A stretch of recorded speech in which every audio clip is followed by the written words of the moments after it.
Hi, I'm Craig Phillips. In this video, I'm going to show you how I covered this entire wall and the door using tray panel acoustic boards.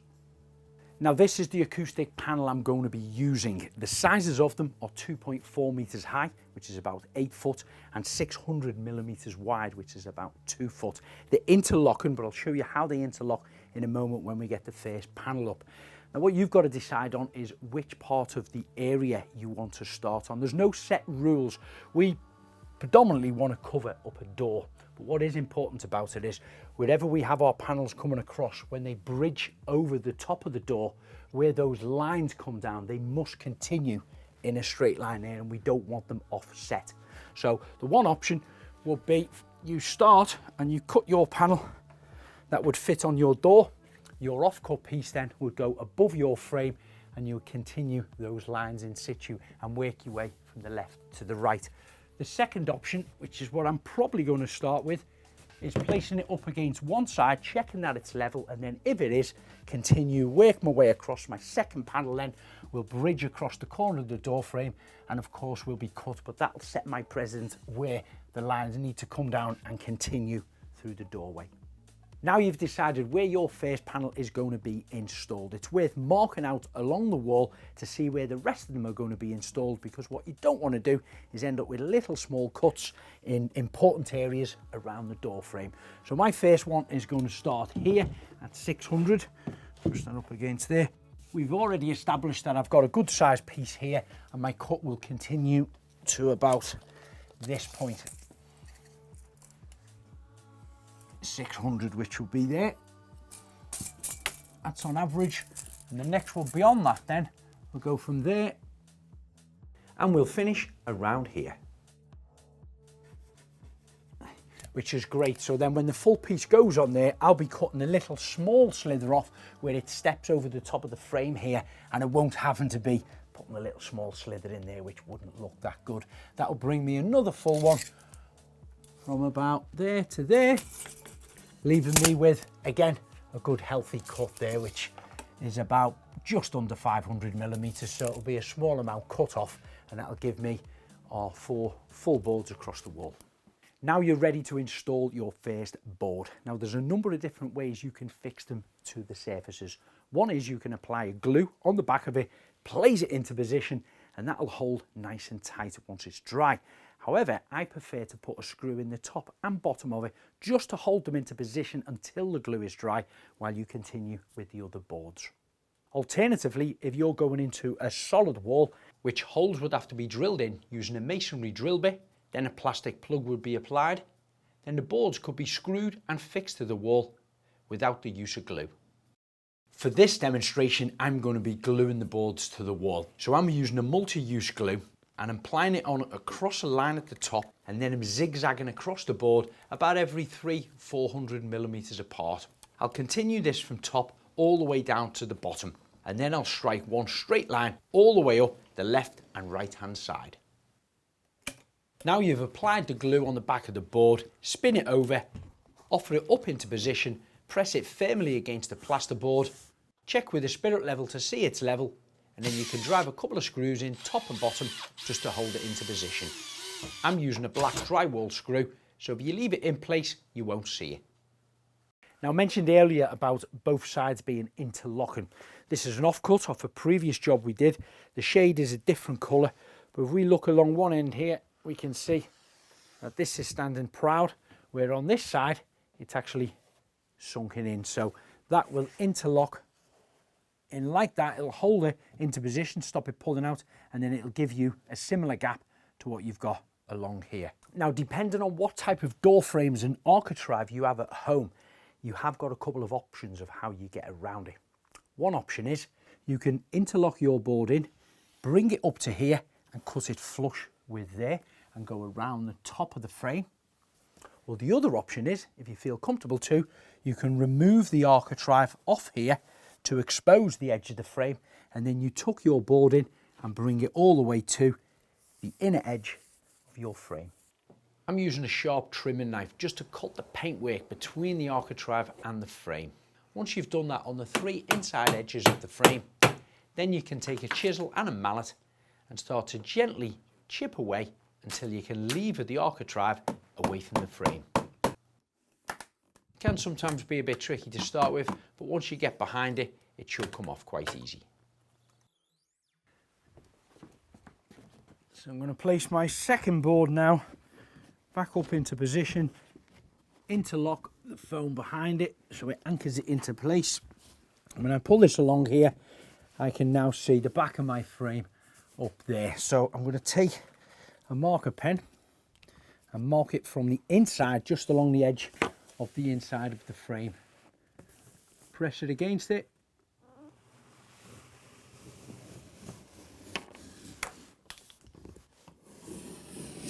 And mark it all the way down.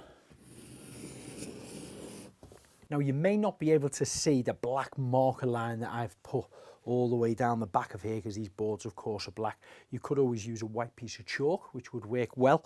But where my mark comes all the way up here and then comes down there, which is at the top of the door, I'm going to use a bit of masking tape just to highlight it for me exactly where it is, because although I've marked it there, I'm not actually cutting it there. And the reason being is our board's going to come all the way to the end of here, as we've explained.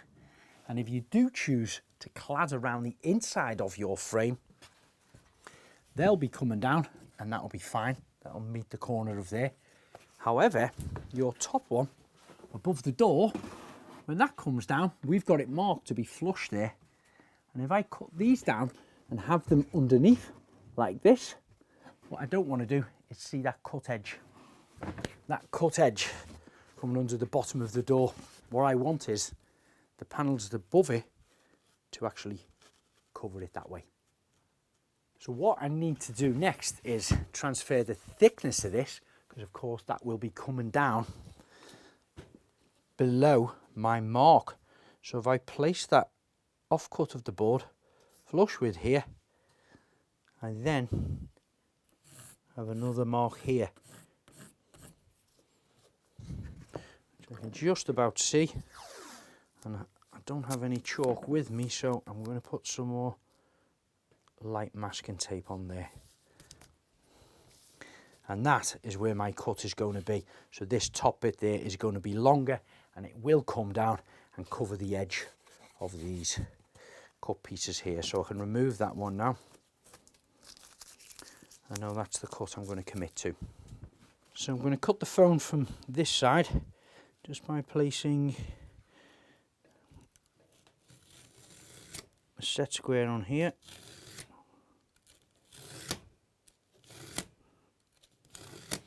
And then I'm going to turn that over, transfer that same line on the face of the slats and cut them with a handsaw.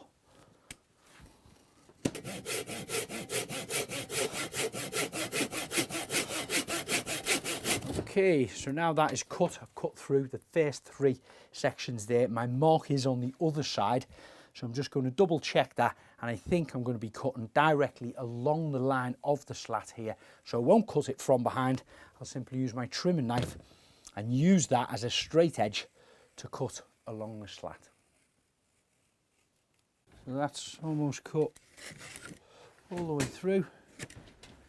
Perfect. Now I've hoovered the dust up from the cut. If you look closely to it, you can see it's a lovely smooth cut, no splintered edges. It's like a manufactured result, and that's what you get when you put your masking tape over the top and then just splice it down using your trimming knife and then cut it with your handsaw. So now I can lift this cut up and offer it into position. Again, sliding the one end of the foam behind the other one, so it holds it in place. As we can see, that now is a perfect flush cut with the inside edge of the frame there. And we've got our overhang here coming down, I'm going to guess about 20-30 millimeters down, and that'll allow for, if we do clad the inside of this, it can butt up to there and we won't see the cut edge facing out forward. And then I've got another little trick, what I'm going to show you later, what we do with these cut edges on the underside. But that's when it's fitted into position. First of all, you're going to have to apply your glue on the back of the board, just the same as you did with your first panel. zigzagging the board about every 300mm apart. The glue I'm using is a fast drying multi-use grab adhesive. Then you can spin your panel around, again place it up into position, make sure you hook and interlock that foam into your first panel. Gently tap it all over, then drive another couple of screws both in the top and the bottom of the board. Now for the third panel, which is going to bridge across the top of the door frame. I'll take a measurement right up to the ceiling. Mine's coming down 380mm, so I will transfer that mark on both sides of this panel at the top. 380 there and 380 there.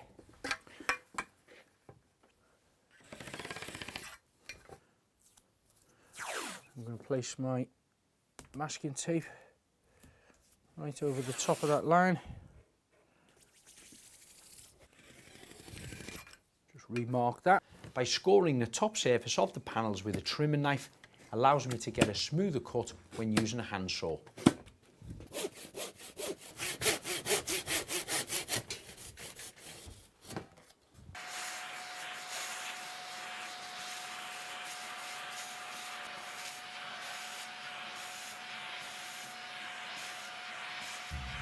So I'll take my cut, offer it up into position before any glue is put on the back of it, double check it fits, it slots behind there, and of course it'll come to this end. The off-cut, which is the bigger piece in this occasion, will be the piece that goes on the door and come all the way down there, but we'll line that up later. We'll bridge this all the way around first. But one thing now, I've just realised, we come to here, if I put a little pencil mark just there, that's where this one's going to finish, of course. The problem I have then is my next piece that comes along, which will be here, it'll slot in and touch that bit at the back. It starts, should I say, there. When that piece is in position and this whole piece is along here, that's where it fits here. Now, there's two ways we can get around this. We could continue with it like this, and then we could take an additional slat and bridge that over the top of it there. Glue and fix that on into position, and then address the sides there and make a nice corner out of that. However, I'm not keen on gluing one small piece on the end there for that. So what I am going to do is go back up to my centerpiece here. I'm going to take this piece off, trim down the felt, which then will take this across to here, about there, which will now finish me on this side around about here.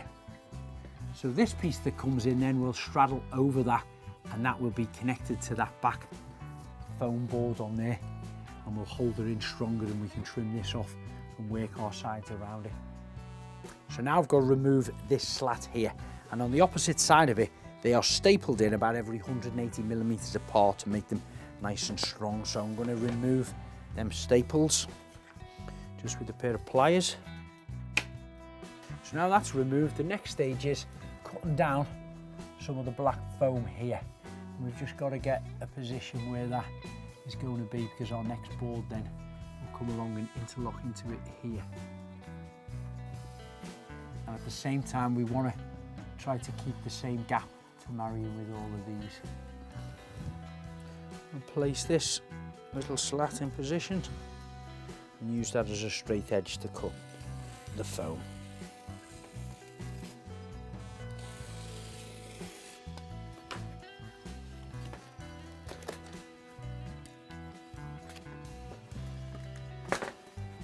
Now that's trimmed down, that can slide into here, giving me the same size gap as all the rest so it looks seamless, and then my next one can fix into there. With this section of panel being a small square, I'll apply a line of the adhesive around 50mm from the edge around all four sides, and then one line through the centre.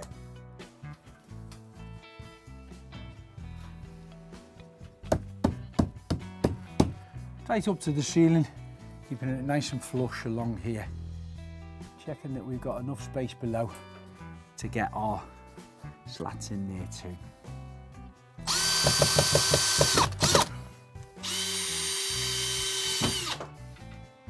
Now for my fourth panel, which should go from floor to ceiling hook in behind this one that's bridging the door frame, and that shouldn't require any cutting off. It's overhanging on this at the moment, but when I do my returns on the frame here, when that's mounted on and that's mounted on, might just have to trim down that foam, or it might even adapt it where this panel comes and sits on the face of it like this for the corner and then continues back that way. But I'll deal with these edges later. I just want to get this one glued and fixed into position now.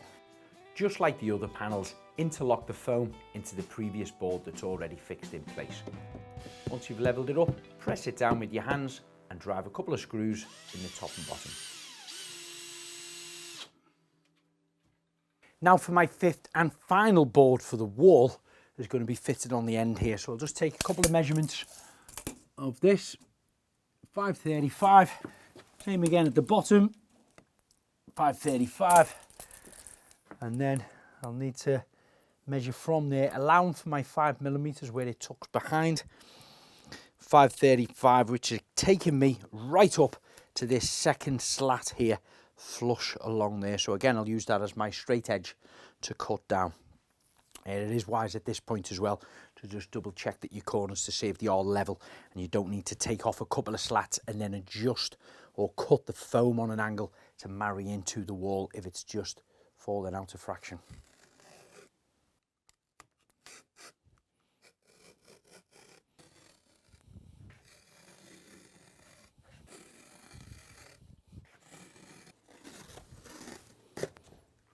There we go. This piece I'll be using on the insides of them, so we won't be wasting them. Now it's cut, check that it fits into position before you apply your glue. And that fits perfect. So I'll do the same, remove it, apply some glue on the back, fix it into position. So that's my wall completed. The next stage is to do the center of the door, the main part of the door. And that of course is keeping the lines in line, coming all the way down. And then I can turn my attention to these side bits here. Now I will have a couple of options. I think I'm going to remove this draft excluder from around there. And one option would be to fit the strips down with the foam on the back of it and create this for a corner, or even stepping it out. However, for me, this looks a little bit wider than what we've got here. So I'm actually going to take the foam off the back, just get a couple of these, paint this black, and then fix them on, either flush or step them out a little bit so it marries in with what we've got there, and it looks like it'll just flow around the actual frame. But first of all, it's getting this trim off, painting that black, and then I'll focus on getting this door, keeping them in line, and they will be the last pieces to go on. I've removed the draft excluders from around that inner edge, and I've also painted the inside edge of the actual frame black. I'm just going to trim off this little overhang of felt here. This was the full piece where we started in there, so I'm going to trim this back and remove it.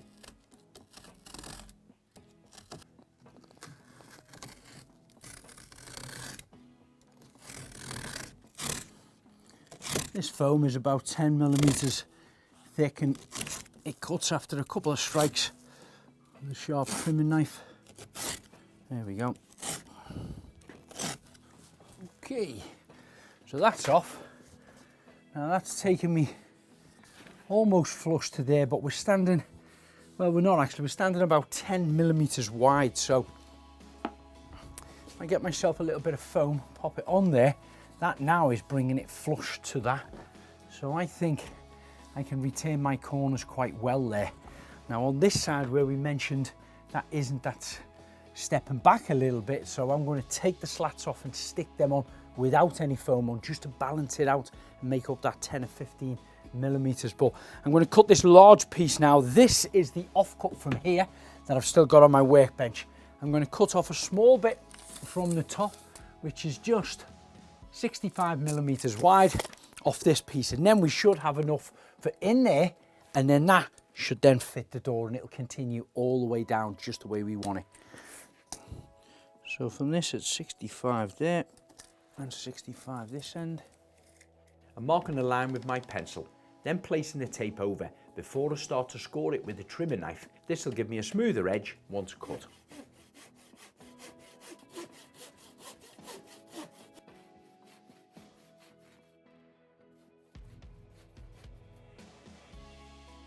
Now that this section is cut down to size, I'll turn it over, put some glue on the back of it, place it into position, and as you'll see, it's a little bit short of the width of the door. These are only 600mm wide and the door is about 700. So I've cut an offcut down to size and I'll glue that into position. For this panel, I'm going to apply the adhesive directly to the door, covering all the flat areas and not the concave recess areas. Therefore, you're going to get a better bond between the door and the panel. You may need to pack it below and then screw it down. Again, 2 screws in the top and 2 screws in the bottom.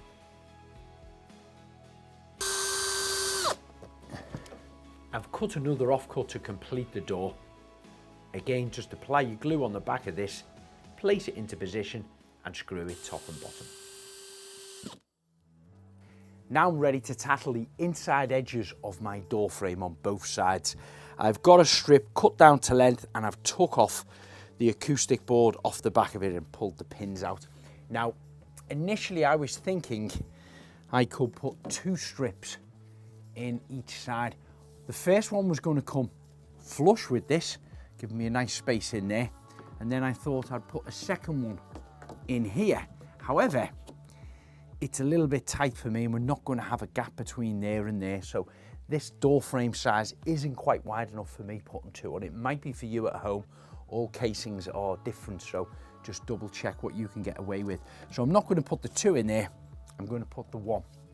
And this one is going to be set back a fraction, so it's not quite flush to the front there, but I have still got the same size gap here for my foam, what we can see, and I've got a little bit of a larger gap just in between there, which I don't mind that because that distinguishes where the wall is, where the frame is and where the door is. It's not an invisible door, so people are going to be able to see where it is when they want to enter in and out.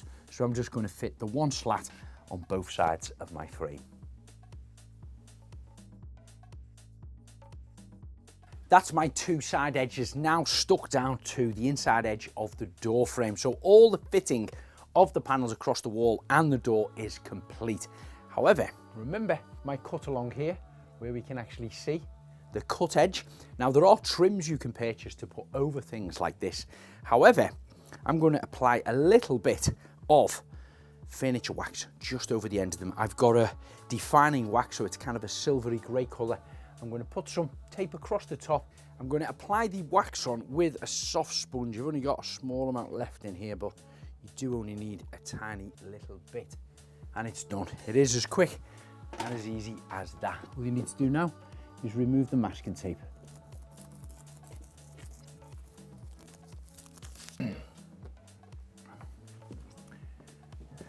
That's my door and walls completed with the acoustic panel boards. If you're looking for more inspiration, follow us on all social media handles. But if you just need to know more about the vast range of products that Walls and Floors stock, head straight over to their website, wallsandfloors.co.uk.